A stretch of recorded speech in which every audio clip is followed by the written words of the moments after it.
Hey everyone, the first version of my GestureWheel system for Neos is ready.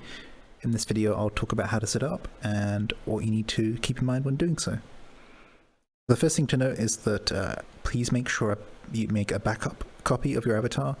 I want you to have a backup just in case something goes wrong during the setup, so you can always go back to the one without the setup. Make sure to do that. The next thing is make sure you've got a supported controller. I have a common supported controller to the left of me here.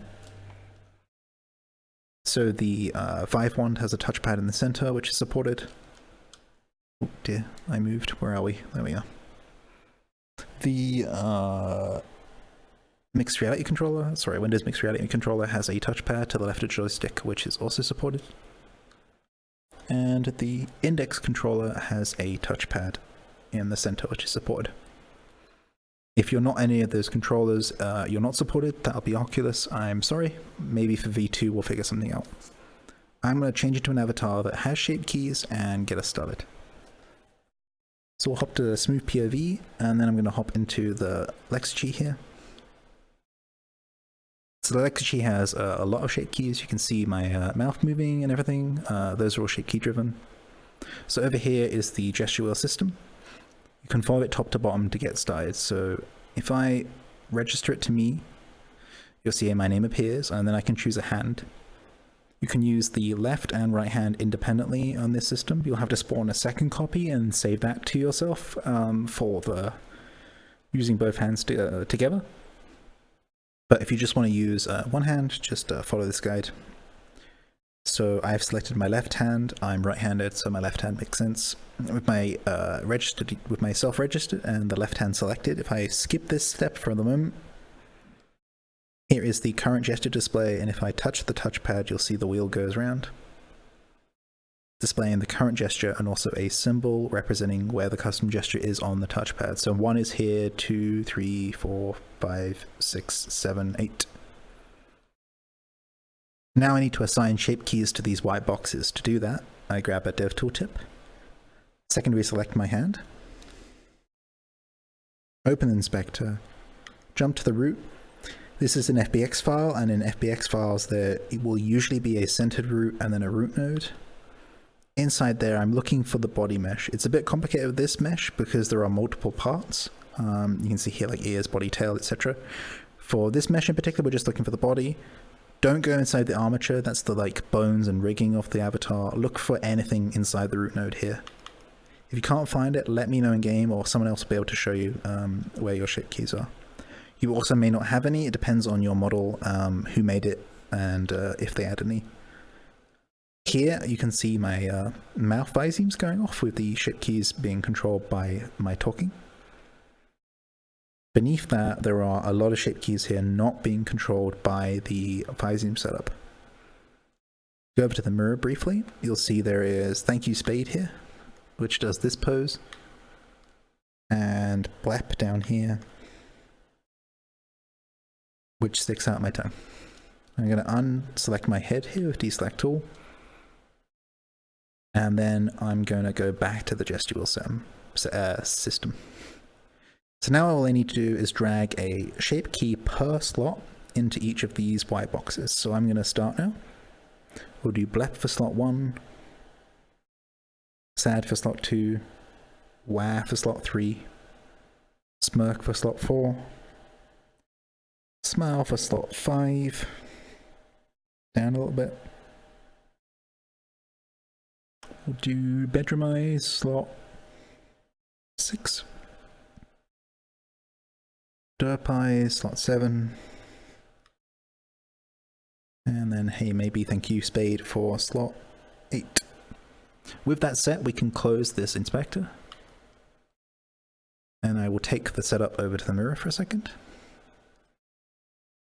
So now when I do the gesture on the touchpad, the shape key fires. So if I do 1, you'll see blep, 2 is the sad face, 3 is wah.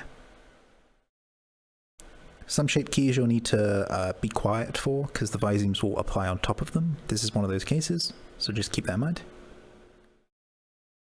4 is a nice smirk. 5 is a big smile. 6 is bedroom eyes. 7 is derp eyes. I love derp eyes. 8 is thank you, Spade. So those are the shape keys assigned. If you want to change these up at any point, you can use this up arrow button to reopen your inspector in the right location. And then drag new ones in. You can also use this circle with the cross through it to clear the shape key. The text box next to the shape key box is the smoothing speed. So if I set this to 1, and then find 1 for a second, there we go. You'll see it takes a while for it to come in effect. Let's do that with Spade, actually.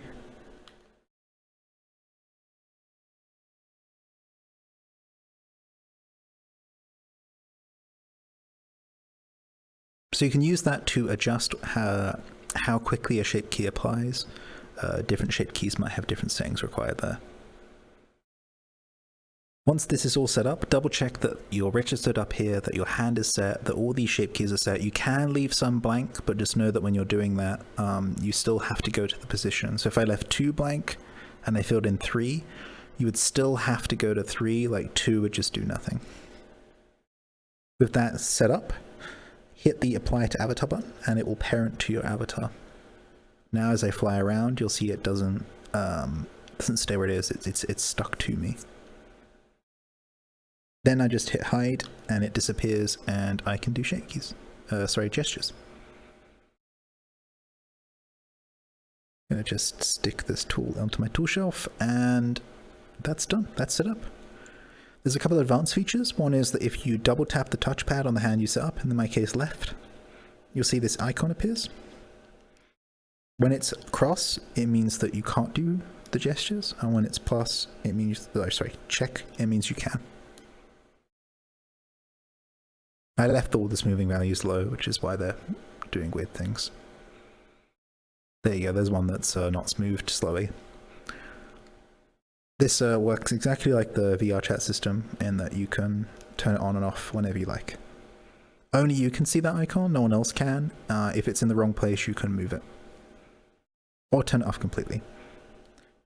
To reopen the shape key setup after you finish, if you want to make changes after you've done, just inspect yourself again. I'll go up my hand.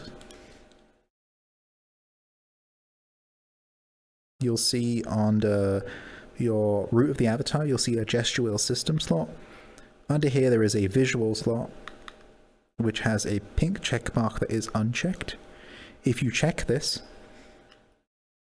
the system will appear. It is still parented to you, so keep that in mind. You can drop new shape keys into here to change up your setup, and then just hit hide again at the bottom. If you want to move that indicator I showed you, this one, go into the indicator placer holder and then the indicator placer and move the slot called gesture lock. Don't turn it on or anything, just move it with the gizmo and you can move it around.